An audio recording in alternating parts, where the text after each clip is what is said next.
standing in front of a Minneapolis Moline R with a cab on it. Now when these were introduced, the cab cost only $150 for the additional option.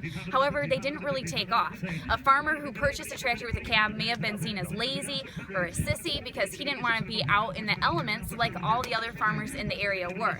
Especially when someone buys a new tractor, all of the neighbors know about it. It's that way today too. And so the farmers did not like to buy a tractor like that. So the R cabs weren't really successful. A lot of dealers would take them off and try to sell the tractor because they could make that sale with just the R, and maybe the cab sat behind the dealership for a while until wartime, when tractors were harder to get their hands on and the dealers would fit the cabs to the tractors and make the tractor sell with the cab. It was either cab with the tractor or no tractor at all. There's lots of different ways that the Moline tractors were sold, and so sometimes a later series R tractor would have a cab on it from 1939 when the cabs were initially introduced.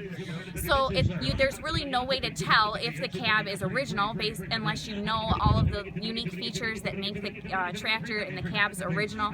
This one has a few techniques here. The R gas tank has this groove in it.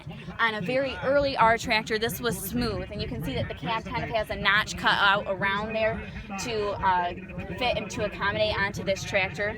We looked up the serial number, and the year for this tractor shows 1940. However, there are some characteristics that show would indicate a newer tractor. So maybe the rear end has been from an older tractor or something like that. It does have great wheels on it from the original style wheels, where it's all solid here. There's no gaps. You can come around to the back of the cab with me.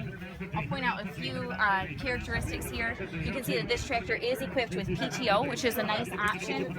Also up here on the dash, there are some things that have changed. It would have been a shorter dash piece on an original 1939 R cab tractor.